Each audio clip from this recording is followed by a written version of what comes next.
BVA Nudge Consulting, as a global consultancy, applies behavioural science to CX, enhancement, shopper marketing, digital conversion, and staff engagement. They help brands and organizations drive successful behavioral change, build enduring behavioral science capabilities, and delivering measurable results. And McDonald's, you know McDonald's, don't you? Yes, we all know and love it. One of the most successful quick service restaurants in Singapore, where perhaps 80% of the population interact with the brand, maybe, based on our research, I think. So Richard is the co-founder of BVA Nudge Consulting, its CEO for Asia Pacific, and the founder of the Singapore Behavioural Science Network, author, keynote speaker, expert in behavioural science applied to CX, UX design, marketing, and Richard co-designed this study. And Elin Ang is the Digital Customer Experience Director at McDonald's Singapore. She leads the brand's digital and CX transformation plan to future-proof organizational capability, transform and integrate customer data platforms, and connect with customer-facing apps through to restaurant technology. So, round of applause for our next speakers.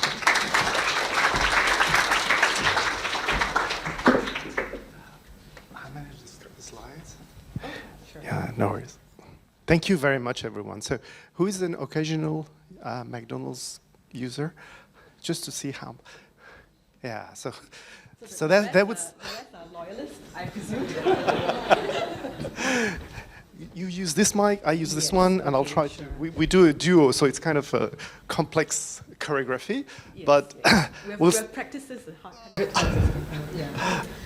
Okay, so good morning, everyone. I'm Eileen, and thank you, Piers, for the really lovely introduction, and thank you to Richard as well for inviting me to share the stage with the team, because I'm really here to share the good work, the great work the team has done.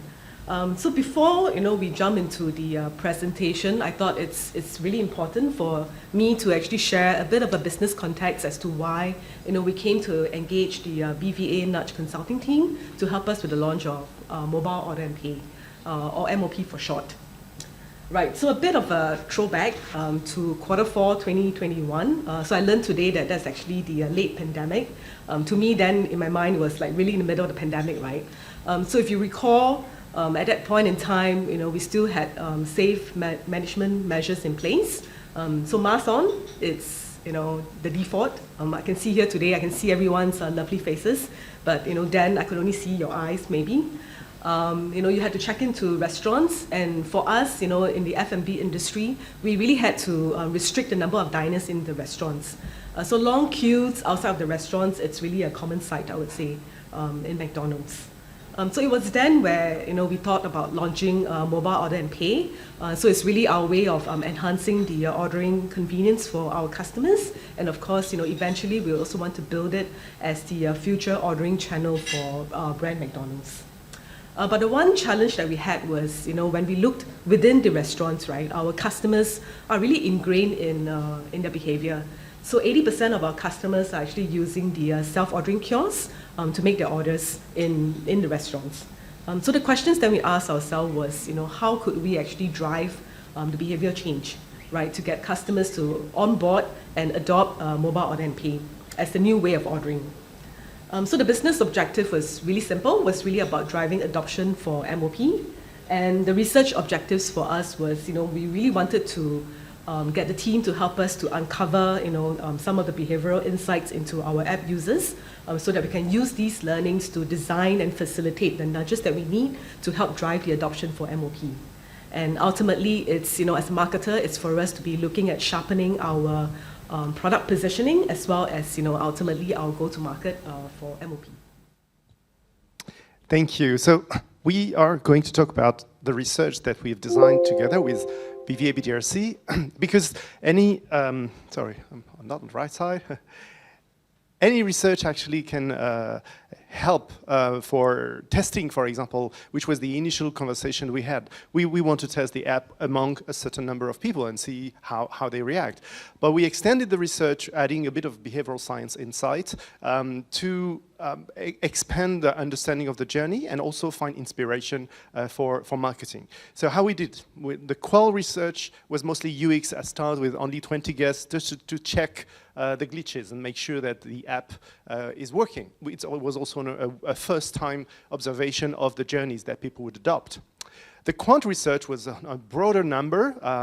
I don't know if you've noticed, but this feature is actually added to the existing app. So we use the panel of current users of the app, who are actually mostly redeeming promotions, to test the feature, the adoption, and to also expand our understanding of who, what, when, how, meaning trying to figure out who would be the most interested clients, when are the moments of truth, which journey, because you didn't mention, but there were like different options to use the app on the drive-through or in the restaurant or on delivery. So there are many options that could happen.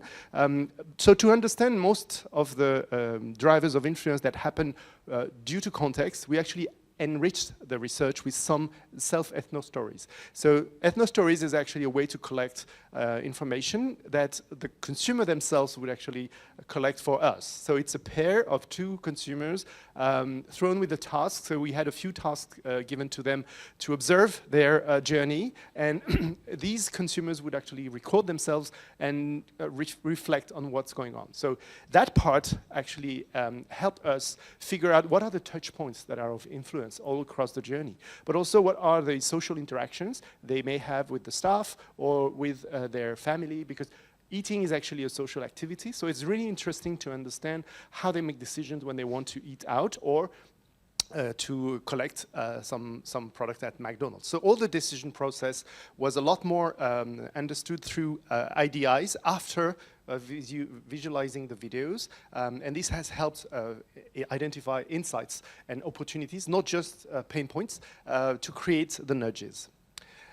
The way we analyze these insights are actually using some frameworks. So one of the famous frameworks from behavioral science is how to create habits. And typically when you launch a new feature, this is what you want to obtain, is that people try and try again and actually use this channel as a default whenever there is a cue or whenever they feel the need. So we've used this behavioral framework, like a habit needs a few ingredients, triggers along the journey. Some behaviors, maybe the first and the second behavior, are different depending on how used you are with the technology, and rewards. And if you keep the habit loop running, you actually install long-lasting behaviors. So this is the general idea, and this is where the feature is. It's actually very small. So it's a challenge to get people try whenever they are not in a research, because this is the idea here. The research forced them to try and get the feedback for us, but in the real life, we had to catch them whenever throughout the journey. So what behavioral science gives us as a cue is that to get someone to adopt a new behavior, it's a bit like when you try to learn bike, for example. There is a precondition, you need to have the app. Not always obvious, because not everyone is equipped with the app and across the journey. So what we want is that everyone understood what the app is doing and knew how to actually access the app. Then trial is somehow what we call onboarding in digital. Like, you need to get people helped for the very first step, because it's an effort to adopt a new feature. Like, you need to put your name. So if you're not encouraged and helped, this is the little wheels. So how do you provide the tutorials or the elements of explanation that are sufficiently obvious so people try and succeed to move to the next step, which is repeat. If you want a behavior to stick, you have to promote repetition at least 2 or 3 times so that people get familiar and it becomes a second nature, that they can use that as they use the kiosk or any other tool that they've learned to use in the past.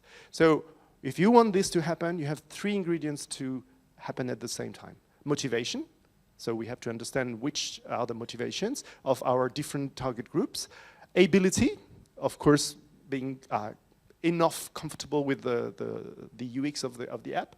And the trigger, it's telling me what to do, when to do, and it's triggering my need at the right moment. So that's the general framework. And how we did it, you can explain? So how we did it, as you can see from this picture here, was a truly cross-functional effort. So we had the participation of the digital team, our lovely partner from the strategy and insights team, and even from operations, right, coming together in a very interactive and collaborative workshop with Richard and team.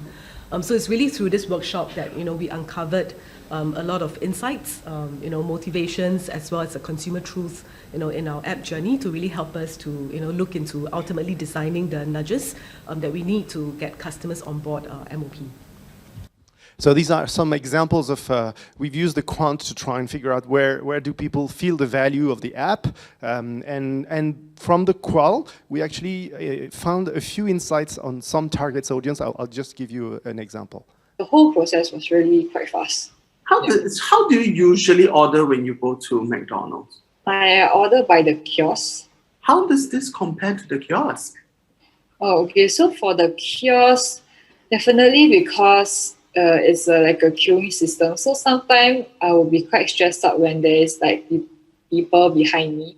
Behind you? Where's the stress? Not when people are in front of you. I mean, usually when you're queuing up, then when it's your turn to like do the kiosk thing, there'll be people behind you waiting to do the kiosk. So I think sometimes maybe me or my friends or my family do not know what we want. So we'll think about it, we'll scroll through, click here, click back, click that again to see what we want. Yeah. So sometimes I will get stressed out, I guess, if you're taking too long. And also another point about the kiosk is that sometimes the deals, like the scanner thing, does not really work. You've heard here, it's one of the stress we've identified. It's also happening when you go with your car. It's even worse because you have to order over a mic. You have to speak to someone and you're afraid of making a mistake. So all these pain points or all these stresses are very useful insights to see, to actually valorize the app. So what we've done with the team, we had them walk through the different steps with persona. So each persona has a challenge. How will I, NSI University student app user for delivery and regular kiosk user, be encouraged to try MOPE? What will make me discover it at first for my next dine-in, or what will remind me I can use it and prefer it over alternatives. One thing that is important that we call in behavioral science is choice architecture. People have choices of channels, and most of the reason why they don't choose the proposed feature is habits. It's because they always come back to what they know. So the challenge of the second step, which is how to make it stick, is actually to reframe every time they have a choice that they can still use the mobile order feature. So we've done that with different persona across the different path to purchase that we've observed during the research. So this is an example of first time and second time where we illustrated all the touch point through the research ethnography visuals, because this is what we work on when we try to nudge consumers. Find the relevant place to deliver the right message at the different steps, starting from contemplating, like what am I going to eat tonight and how will I decide with my family, up to enjoying and reordering, because this is a loop. And we've used for that a few prompts. So we use what we call the drivers of influence, which is a framework we've done to simplify behavioral science into a few, it's an acronym. Every letter stands for a way to actually influence people, so D for default or R for reciprocity. And we've placed these drivers of influence at the different touch points just to inspire, like, for example, how to make it salient when people have a choice to either redeem a deal or maybe order online, or make it top of mind at key moments of choice, or make it a timely habit with contextual rewards. So by having a deep understanding of each target audience, we could actually figure out what would be the message that would meet their stress or their aspirations. The results? Okay, so as Richard has, kind of give you a little bit of insight, through the research and the workshop, we basically uncovered, a lot of information and insights into our consumers, right? And really had a good understanding of, what are some of the stress points, motivations at each of the different ordering channels. So when we look at outside of the restaurants, for example, so as I mentioned earlier, we had long queues forming outside the restaurants, right? So one stress point for customers is when you walk up to the restaurant, they see the long queues, immediately there's a turn off. So how we can actually come in with MOP is really to ensure them that with MOP you can actually order ahead, just arrive in time to pick up your order. When you're in the restaurants, for example, the restaurant could be really busy, you could be struggling with your bags, for example, and it's a very Singaporean thing as well to do, and you have to chope your seat first, right, before you actually walk up to the kiosk to queue again and order. But again, with MOP, you can actually order very easily with a phone at your table. Lastly, at the drive-through, as a driver myself, I feel this anxiety every time I drive up to the drive-through, right, where I feel stressed, I don't know what to order, I just get stuck at the ordering point. So again, with MOP, it's really easy for me. I can just order ahead of time, drive up to the drive-through, and just call out my number. So with all of these learnings, right, what we actually reframed for our customers is really to liken MOP as having a kiosk on their phone, right? So if you recall, the challenge that I mentioned earlier at the beginning of the presentation is that we had 80% of our customers using the self-ordering kiosk in the restaurants. So by positioning MOP like a kiosk in their phone, we are in fact lowering the mental barrier for them and making it easy for them to adopt something that's familiar. This is an insight. This is an insight that actually someone told us during the conversation. So it's actually like a kiosk on my phone. And we said, that's a very simple way to get the message delivered, so we adopted it. Yeah. So I'm just sharing with you the campaign that we ran eventually in April when we went above the line with MOP.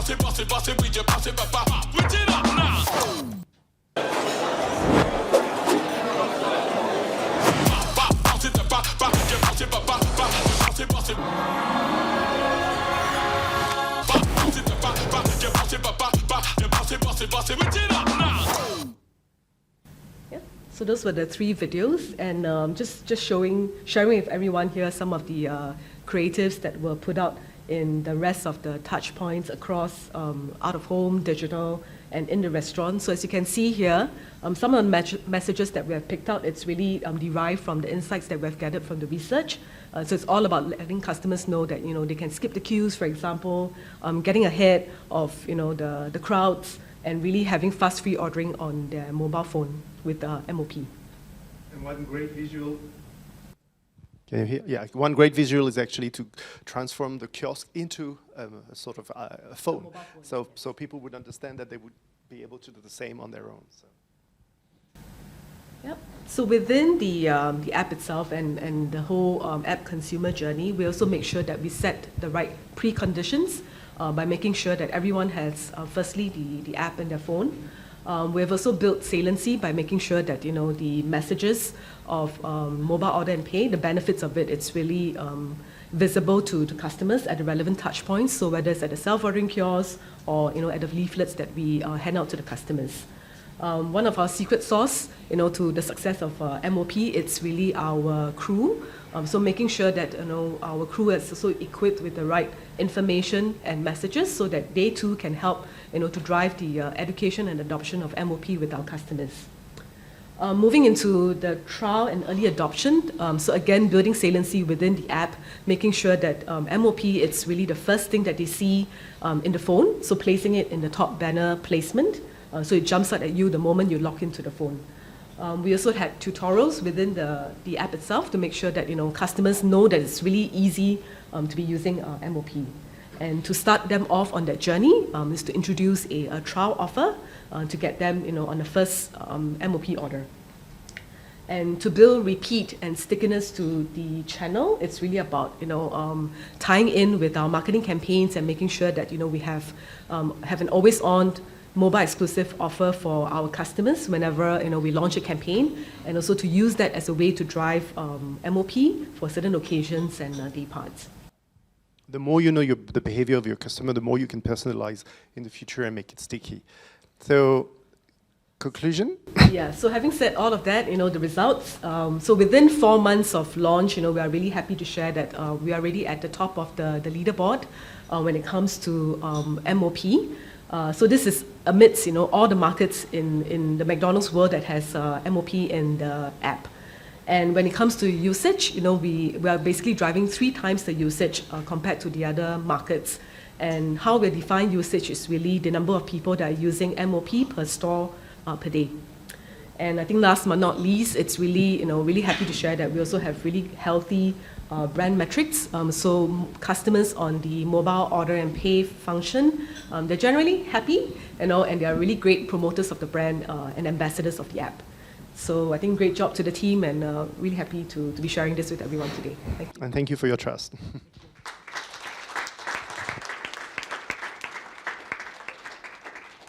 If you want the presentation, this is kind of a business card, but it's also, you can download the presentation and a lot more resources on nudges and like any behavioral science first introductions. I'll give you a QR code for the McDonald's app as well. Oh, yeah. If you want, I can add the QR code for the app if you don't have the app yet. But now I'm sure you will try it. Thank you. Thank you. Okay. We have some time for some questions for Richard or Elin. Do we have any questions? One here. Hi there, this is Joris of IC. I was wondering, did you do in the past also a similar piece for the kiosks, or is this the first time now that you work on the mobile app specifically? So this is actually the first behavioral science study that we have done for the mobile app. So the reason why we have actually engaged the team to help us with this research piece was because we know that the problem is the ingrained behavior of our customers in the restaurants, and it's really about switching them to this new ordering function.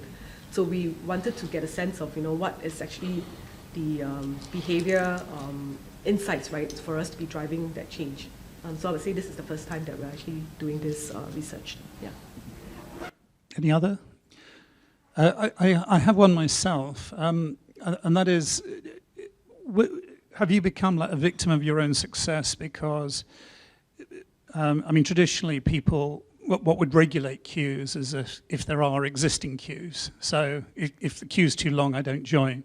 But if you have, say, at lunchtime, 100 people ordering within the vicinity, and they can't see the queues, do your kitchens get overwhelmed at some point, and how do you manage that? So you're referring to the ungated ordering. So this is actually one of the key concerns that we had when we first onboarded MOP, right? So it's really like Piers mentioned, we're essentially now putting a kiosk in everyone's phone. So anybody can just make an order before they come into the restaurant. So there are challenges, I will have to recognize that, because at this point in time, I think everyone is also very familiar with the F&B industry where we are facing a labor crunch. So I would say a way to mitigate this, it's really knowing the demand, making sure that we have the right set of projections being communicated to the operations team, knowing what the trends are, where are the peak day parts for us, and making sure that they too also schedule the crew accordingly to cope with the demand. A general point on demand for labour and challenges of getting labour. Are you increasing more automation within the kitchens to try and automate things, given the challenges in getting staff? Yeah, this is always the topic that we have been speaking with even at the global level. So I would say that the change is likely to come, but not at the moment. So it's really now how can we actually drive efficiencies amongst the crew, right, to make sure that they know what they're doing, they're in the right position, they are operating as designed, so that we can glean as much efficiency as possible with the amount of crew that we have. So still a few years before we have robots serving us at McDonald's. Yeah. Okay. So we are also training our customers to be a bit more self-sufficient in the sense that they can actually self-help with features like the self-ordering kiosk and MOP. Any other questions? There's one. I've got one chap here. Over time. Okay. All right. Yep. Very interesting, the presentation. I was curious to know if you found any demographical differences in the behavior adoption, anything that sort of sprang up as who are the early adopters and who are the ones who were slightly laggards in changing the behavior? Yeah, so I think no surprises that, I mean, the young working adults, they are natural adopters of this feature. So for the slightly older adults or people of a certain older generation, we do find that there is some initial resistance. So the concerns that they have were mainly, to do with putting the card on file, putting the card into the mobile app. So it's really about educating them to let them know that it's actually a safe, we have actually put in all the safe precautions to ensure the safety of their credit card information.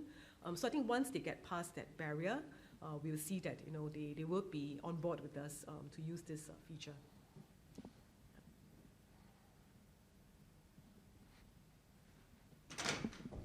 Careful. That's because it's raining, umbrellas lying around.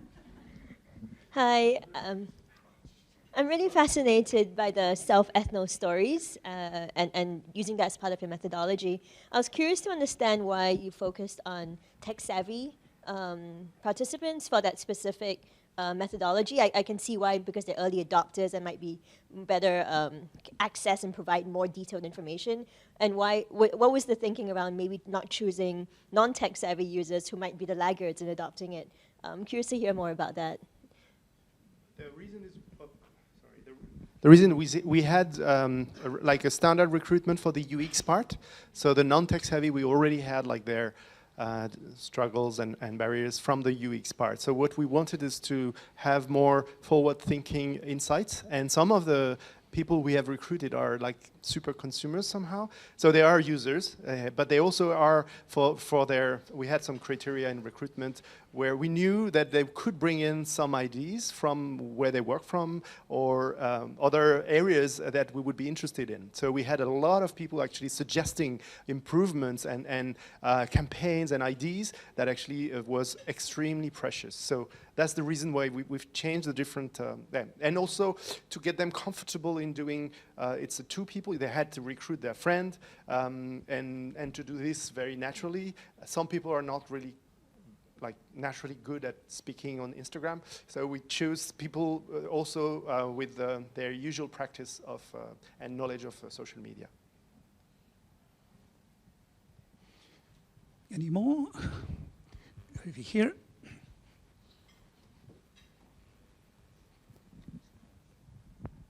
Hello. Yes, so really interesting research. Thanks for it. I think this is more of a question for Eileen. You mentioned that the MOP adoption is the highest in, across all the countries around. Where McDonald's are, Singapore is the highest. Is there any hypothesis why that you have? Like, is it because we're doing behavioral science, or is it because Singapore is like real naturally, I guess, more technologically mature as a market? Yeah, so I think there are a few factors. Of course, naturally we had the support of a good research piece, and that really helped us to craft really sharp messages to go out to the different target audience. So you're right to say that when it comes to the general landscape, right, we are a very mobile savvy nation. So the other key ingredient, I would say that it's also the high arrival rate at our in-store. Compared to some of the markets where perhaps drive-through is a bigger contributor to their business.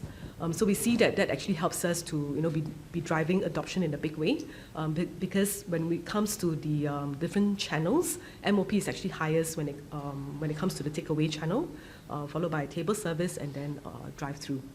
So I would say that it's all of these ingredients coming together that actually help us to drive the adoption in a really big way. And of course, having a really good and strong operations team is the other key ingredient as well, because ultimately they are the ones that are executing it on ground and making sure that everyone is on board, right, from boardroom to crew room, and really committing to this vision and driving it together with us. I think that's the other, the last ingredient I would say.